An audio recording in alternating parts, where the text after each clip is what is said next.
from the judges and the attorneys and all of them. And then the first Judiciary Act and what's called savings to suitors. The savings to suitors clause of the first Judiciary Act of 1789 then comes into effect. And these are being developed now as a higher level strategy to get accountability in the courts. And that's what we're working on now. So next time I come back, I'll report on how we did on the cases that we're proceeding. And I think our time is probably about up, and I want to thank everybody for coming out tonight.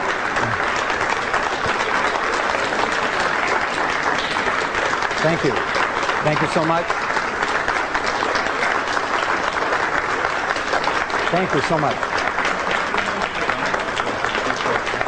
Yeah, we can take questions. We're going to have a quick question and answer. We'll take about 8 minutes.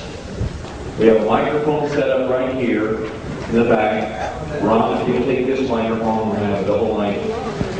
Anybody that has any Will you go back and handle my book table? All the books are 30, the new service is 5. A question for Johnny. Not editorials. I don't want to hear your life history and what you've done. Questions for Johnny only. If you get into an editorial, we'll cut this out. So, if you'll step right up here, and Johnny, you're right. I'm taking it. Over here, please. Okay, I guess we're going to go find the microphone here. After the question period, I'm going to be behind here for some time, and I'll have books back there and other things, and we can talk later. So let's go with the first question. If you could address the difference between being a resident and a citizen. Sometimes when I explain things to people, they never seem to understand that. It's kind of something you didn't touch on. The legal definition of a resident versus a citizen. Okay, it might help clarify that a resident is a corporate citizen with a little c.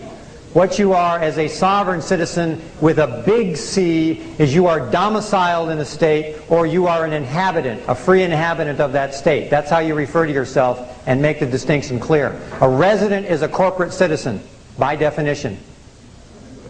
How do you know if, like I bought my own property and built my house on it, how do I know if it's,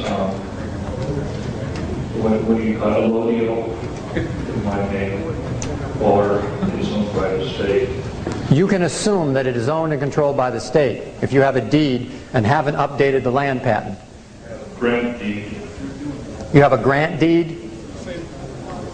Yeah, it's the same thing. It's still a deed. It's one of the many different types of deeds. What you need to do is update the land patent from the BLM, which used to be the Land Patent Office. You get an original copy, and then you rewrite the legal description, and then you file it back with the county recorder. And that's how you update the land patent. You give them notice to anybody with an equity interest in the property. They have 60 days to challenge you in court. If they don't, it is automatically updated. How do you give them notice? You give them notice by either publishing it in a legal publication for a period of time, or you actually send them a notice in the mail. During the Civil War, it was very confusing. What the prince, one of the Prince of England, who was the son of the King of England, was with the Southern Army, the Confederate Army, the Rebel Army. And it seems like the monarchy of England was for the South, but then they were supposed to be controlled by the banks of Europe. I think there's some exceptions to that. From my studies, the Bank of England was the primary sovereign behind the North, and the Bank of France behind the South. Now, there might have been some personal family differences going on. Yeah, they helped us in the Revolution, too. Right. Yeah, so... If you've gotten a passport 8 or 10 years ago and you made the mistake of filling out with a social security number or making other mistakes, if you go down and get a new passport, can that be corrected from any errors you may have made in the past? Or is that a record there that stays forever? There is no record that stays forever. Anything that is done under mistake or error or under fraud or under misrepresentation or not full disclosure, you can revoke. And so if you've made a mistake in the past and entered into contracts that you really didn't understand the implications, you can revoke them. And you can revoke your signature, for example, on a traffic citation. If they force you to sign it under threat of arrest, you can either revoke it right there on the spot by putting without prejudice UCC 1-207 in the box, Or the next day you can file an affidavit with the county recorder revoking your signature. I'd like to know what suggestions you have as to what's important, most important, in your opinion, for us to do at this time, personally, on a small level and then a bigger level also. Thank you. Love your neighbors as yourself. The golden rule applies. Stockpile a certain amount of food and water and other items, and a surplus of certain things that you want to be able to trade with your neighbors, so that you really look out for your neighbors and everybody in your area. I think that's the most important thing. And then if you've got a little piece of extra energy left around, then you might want to confront the power structure in some regard. But begin by getting the home and the family and the community in order so that you can have a support group. I'd like to make a comment on what you just said. The Los Angeles County Recorder will not record anything unless they had an original document that you had filed years ago. Then they will revoke the you can revoke the signature on it. Now they will not record any new document. Well, the Los Angeles County Recorder has been inundated with state citizens for so long, they finally got wind that people are actually getting their rights back. So what has to happen is the county recorder has to be taken to task and sued, because the California codes specify very clearly what the performance of the county recorder is, and they are violating the law, and thus they need to be sued and taken to task for it. So that's what you need to do. And it's just another hurdle, but it's one that's going to have to be jumped over. They're not obeying the law. My question is, why do we have, what's the reasons for the national debt? The reason for the national debt? The national debt is a fiction.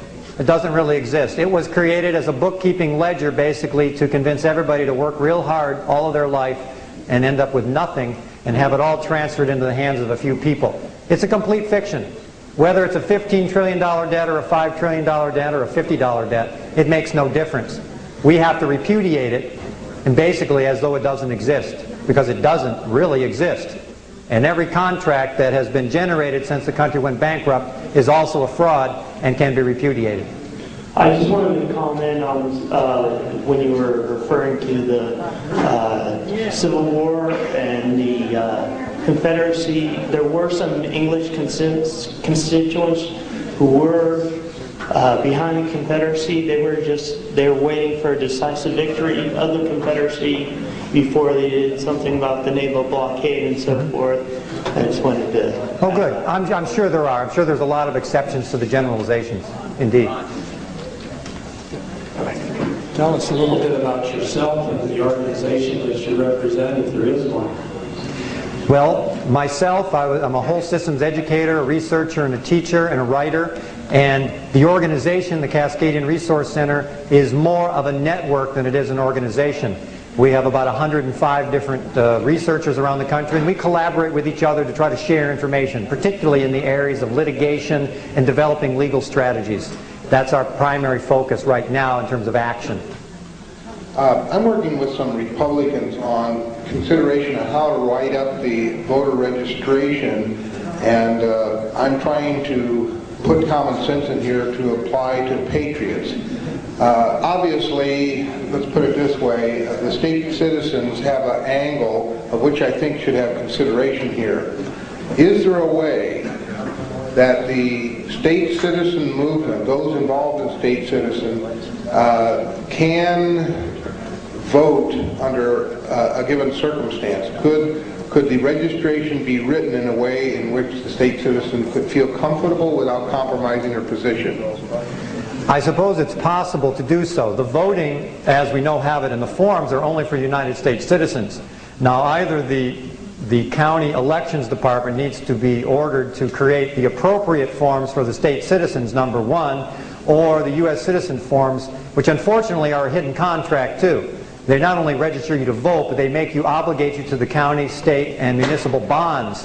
That is a contract, the voter registration. So you don't want to have that come along for the ride, so you wouldn't want to just simply cross out U.S. citizen and put state citizen, then the state citizen would be obligated to the bond.